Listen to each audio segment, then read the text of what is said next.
Hi viewers, കുറേയേറെ നാളുകളായി നമ്മൾ വീഡിയോസൊക്കെ എടുത്തിട്ട് ഷോർട്സ് മാത്രമേ ഇടുന്നുണ്ടായിരുന്നുള്ളൂ. അതും ടൈം കിട്ടുമ്പോൾ മാത്രം.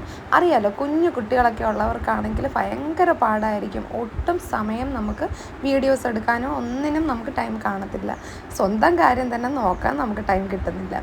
അപ്പോൾ ഇന്ന് മോനെ ഉറക്കിയിട്ട് ഞാൻ നോക്കിയപ്പോഴത്തേക്ക് അടുക്കളയിലുള്ള ഉച്ചലത്തെ ഊണിന് വേണ്ടുന്ന എല്ലാം കാലമായിക്കൊണ്ടിരിക്കുകയായിരുന്നു. അപ്പോൾ ഇത് പറമ്പിൽ തന്നെ ഉള്ളതാണ് കേട്ടോ. ഇതൊരു വഴുതനങ്ങയാണ്, ആയുർവേദ വഴുതനങ്ങയാണ്. ഇതിൻ്റെ കൂടെ തന്നെ ഈ വെണ്ടയും നിൽപ്പുണ്ട്. ഈ വെണ്ട ഒരു പ്രത്യേകതരം വെണ്ടയാണ് കേട്ടോ. വലിയ രീതിയിലുള്ള വലിപ്പമൊന്നും വെക്കുകയില്ല. അപ്പോൾ ഇതിൻ്റെ പേരെന്താണെന്ന് എനിക്ക് അറിയത്തില്ല കേട്ടോ. നമ്മളെ വീട്ടിൽ പിടിച്ചതാണ് നാടൻ വെണ്ടയ്ക്ക. അപ്പോൾ അത് ഇന്ന് നമുക്ക് മെഴുക്ക് പുരട്ടി ഉണ്ടാക്കാമെന്ന് വിചാരിച്ചു, ചോറിൻ്റെ കൂടെ കഴിക്കാൻ. നല്ല സൂപ്പർ ടേസ്റ്റുള്ള സാധനമാണ് നമ്മുടെ നാടൻ വെണ്ടയ്ക്കായ.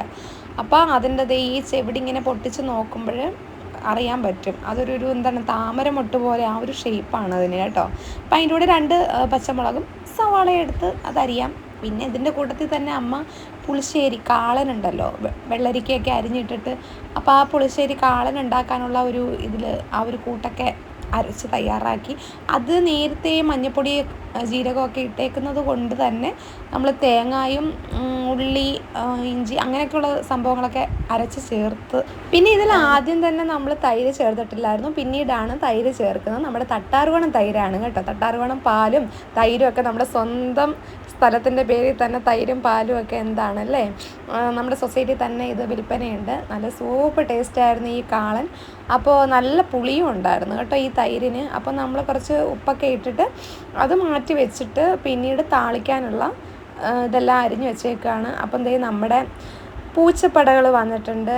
ഒരുപാട് പേരുണ്ട് കേട്ടോ, ഒരു 4 പേരുണ്ട്. ഇവരെല്ലാവരും അമ്മയും മക്കളുമാണ്. പിന്നെ നമ്മൾ താളിക്കാൻ വേണ്ടിയിട്ട് എണ്ണ ഒഴിച്ചു കൊടുക്കുന്നുണ്ട്. പിന്നെ അതിൻ്റെ കൂടെ കടുകിട്ട് കൊടുക്കുന്നുണ്ട്. പിന്നെ നമ്മൾ ഉള്ളി, വറ്റൽമുളക്, കറിവേപ്പില ഇതെല്ലാം ഇട്ട് കൊടുക്കുന്നുണ്ട് കേട്ടോ. അപ്പം നല്ല രീതിയിലൊന്ന് താളിച്ചെടുത്തിട്ട് കഴിഞ്ഞാൽ നമുക്ക് ഈ കാളനകത്തും പിന്നീട് നമ്മുടെ മീൻ കറി ഉണ്ടല്ലോ അതിനും കൂടെ കുറച്ച് താളിച്ചൊഴിക്കാം എന്നുള്ളൊരു രീതിയിലാണ് ഇത് നമ്മൾ സെറ്റാക്കുന്നത് കേട്ടോ. അപ്പോൾ ഇതെല്ലാം കൂടെ നല്ല വഴറ്റി വരുമ്പോൾ തന്നെ എന്ത് മണമാണെന്നറിയാലോ, ഊഹിക്കാവുന്നതല്ലേ ഉള്ളൂ ആ ഒരു മണം. അപ്പോൾ നല്ല മണം. എനിക്കൊരു ആശ്വാസം എന്ന് വെച്ചാൽ മോൻ ഉറങ്ങുകയാണ് കേട്ടോ, അതുകൊണ്ട് വലിയ ഇതില്ല. അപ്പോൾ നമ്മളിവിടെ അയ്യത്തുനിന്ന് ഭയങ്കര പുക വന്നു. അപ്പോൾ ഞാനിങ്ങനെ നോക്കിയപ്പോൾ എല്ലായിടവും വെട്ടി വൃത്തിയാക്കുകയാണ്. എന്നിട്ട് അവർ തീയിട്ട് പുകയ്ക്കുകയാണ്. അപ്പോൾ അതേ നമ്മുടെ കറിയിലേക്കും നമ്മൾ ബാലൻസ് വന്നതെല്ലാം താളിച്ചതും കൂടെ ഒഴിച്ചു കൊടുത്തിട്ട് പിന്നെ വെണ്ടയ്ക്ക മെഴുക്ക് പുരട്ടി ഉണ്ടാക്കാനുള്ള ആ ഒരു തയ്യാറെടുപ്പിലാണ്. അപ്പം അതും വെണ്ണ ഒഴിച്ചു കൊടുത്തു, കടുകിട്ട് കൊടുത്തു, കറിവേപ്പില, പച്ചമുളക് ഇതെല്ലാം കൂടി ഇട്ട് വഴറ്റിയിട്ട് നമ്മൾ സെപ്പറേറ്റ് ആണ് നമ്മൾ സവാളയൊക്കെ വഴറ്റി ചേർക്കുന്നത്. അപ്പോൾ ഒരു പ്രത്യേക ടേസ്റ്റ് കിട്ടും മെഴുക്ക് പുരട്ടിക്ക്. ഇവിടെ ഡെയിലി അങ്ങനെയാണ് വെക്കാറ്.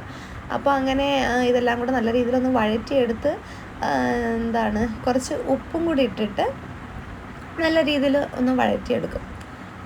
വഴറ്റിയെടുത്ത് വന്നു കഴിയുമ്പോൾ പിന്നെ അറിയാമല്ലോ, നമ്മൾ സാധാരണ വെണ്ടയ്ക്ക ഇടും. വെണ്ടയ്ക്ക ഇട്ടൊന്ന് മൂടി വെച്ച് ലോ ഫ്ലെയിമിൽ മൂടി വെച്ച് കഴിഞ്ഞിട്ട് ലാസ്റ്റ് കുറച്ച് തേങ്ങയും കൂടെ ചിരകി ഇടുന്നുണ്ട്. അപ്പം തേങ്ങയും കൂടെ ചിരകി ഇടുമ്പോഴേ ഒരു മുട്ടത്തോരൻ, ആ ഒരു മുട്ടയുടെ ഒരു ഫ്ലേവറും കൂടെ നമുക്ക് കിട്ടും. നല്ല ടേസ്റ്റാണ്. പിന്നെ നമ്മൾ നാടൻ വെണ്ടയ്ക്കയും കൂടെ ആയതുകൊണ്ട് അതിൻ്റേതായിട്ടുള്ള ആ ഒരു ടേസ്റ്റും കൂടെ കാണുമല്ലോ.